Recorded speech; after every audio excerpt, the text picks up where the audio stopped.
Hello အားလုံးပဲမင်္ဂလာပါဒီနေ့ vlog လေးကတော့ presentation စလုပ်တဲ့ vlog လေးနဲ့စတင်ထားပါတယ်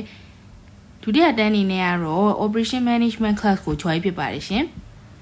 class လည်းပြီးတော့တကယ်ချင်းနဲ့တူတူ lunch သွားစားဖြစ်ပါတယ်ခုတလောကကြတော့ weight ချနေတဲ့အတွက်ကြောင့်ပေါ့နော် healthy ဖြစ်တဲ့ meal plan တွေကိုစားဖြစ်ပါတယ်အသားတဲ့အရွက်တဲ့အစုံပါအောင်စူးစမ်းပြီးစားနေတယ်ပေါ့ခဝဲသီးပါတယ်ဒါလေးကတော့သူကဝက်သားကိုပဲချဆန်နဲ့ကြော်ထားပြီးတော့တီးစုံပြန်ပြီးတော့မှချိုးချင်းချက်ထားတဲ့ပုံစံမျိုးတော်တော်လေးတော့စားလို့ကောင်းတယ်ချိုးချင်းကြော်ရတာနဲ့တူတယ်ပေါ့နော်ပြီးတော့အရန်တော့မစားဖြစ်ဘူးဒါပေမဲ့အခုတလုံးပေါ့နော်သူ့ရဲ့ဝက်သေးကြော်ထားတဲ့ပုံလေးကစားလို့ကောင်းတဲ့ပုံစံဖြစ်နေတဲ့ကြောင့်လို့ဝက်သေးကြော်လေးစားခဲ့ပါတယ်ဒါပေမဲ့မကြိုက်ခဲ့ပါဘူးဒါတော့တကယ်ချင်းနေစားပါကွေ့တီကိုစားတယ်နောက်ကျောက်ကကြတော့လည်းကိုလိုထမင်းမဲစားပါတယ်ရှင်coffee ကတော့မနက်ဖက် morning class ကဆရာကတပည့်တွေဝယ်တိုက်ထားတာဖြစ်ပါတယ်ရှင်ဒါကတော့ဒီ cross ကနေပြီးတော့Brooklyn series တဲ့ရလားမသိဘူးဟဲ့အဲ့ဒီ high heels ဝယ်ပြီးတော့အရန်ဟိုမှာ satisfy ဖြစ်နေရပါတော့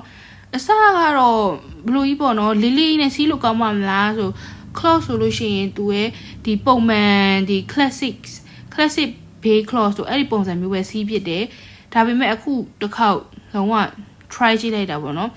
သူကတော်တော်လေးကိုမှစီးလို့အရန်ကောင်းပြီးတော့ဒီဇိုင်းလည်းအရန်မိုက်တယ်ဟိုဘယ်လိုပြောရမလဲကိုလိုမျိုးခါနာတတ်တဲ့သူတွေပြီးလို့ရှိရင်နောက်ထပ်ဖက်နဲ့အမြင့်အကြာကြီးစီးလို့ရှိရင်ခြေထောက်အရန်နာတတ်တဲ့သူတွေအတွက်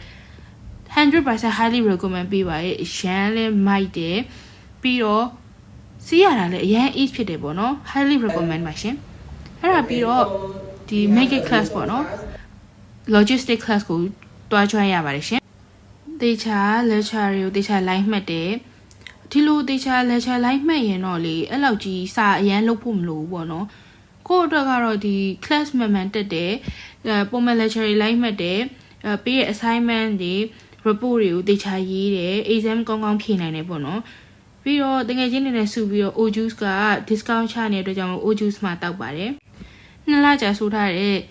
nail color ကိုအယောင်သွားချိန်ပါမယ်အဲ့ဒီအယောင်အရန်ကြိုက်တာပဲကိုက new color ကြီးကြိုက်လို့လားမသိဘူးအဲ့လိုအဖြူရောင်လို့ new color လို့ဆိုအရန်ကြိုက်တယ်ဒါပေမဲ့အခုကတော့တကယ်ကြအပြောင်းလဲဖြစ်အောင်လို့ပေါ့နော်ဒီ aquamarine အဲ့ပုံစံလိုမျိုးပေါ့နော်အဲ့ဒီကားတဲ့မင်းသမီးစိုးတဲ့ color အပြာနှုတ်ရောင်လေးစိုးထားရပေါ့နော်ဒါပေမဲ့ကိုကကြတော့ပုံမှန်စိုးနေချာမဟုတ်ဘူးဆိုတော့လေလုံးဝစိတ်ထဲမှာတိတ်ပြီးမနေရဲဘူးပေါ့နော်မလိုက်ဘူးထင်တာဒါကတော့အခု weight loss color အပိုင်းမှာစားရတဲ့ဟာတွေဖြစ်ပါတယ်ဝါဥခေါက်ဆွဲရတော့ဝါဥကြာစံတော့ကိုအကြိုက်ဆုံးဖြစ်တယ်နှစ်ပတ်လည်ပြည့်ရော3ပေါင်ကြာတဲ့အထိမ်းမှန်နေတယ်ဟော့ပေါ့သွားစားပါတယ်ဟော့ပေါ့ကတော့ဝိတ်မတက်ဘူးပေါ့နော်မာလာမပါဘူးအရွက်နဲ့အသားထက်နဲ့မျှတစွာစားတယ်ဒါကတော့တို့တွေ research လုပ်နေရတဲ့အချိန်ဖြစ်ပါတယ်ဒီနေ့ vlog လေးကတော့ဒီလောက်ပါပဲရှင်နောက်ထပ် vlog လေးလည်းဆက်တင်ပေးမှဖြစ်တဲ့အတွက်ကြောင့်မလို့ YouTube channel လေးကို subscribe လုပ်ပေးဖို့အတွက်တောင်းဆိုချင်ပါတယ်ရှင်အားလုံးပဲ have a nice day လေးပါရှင် bye bye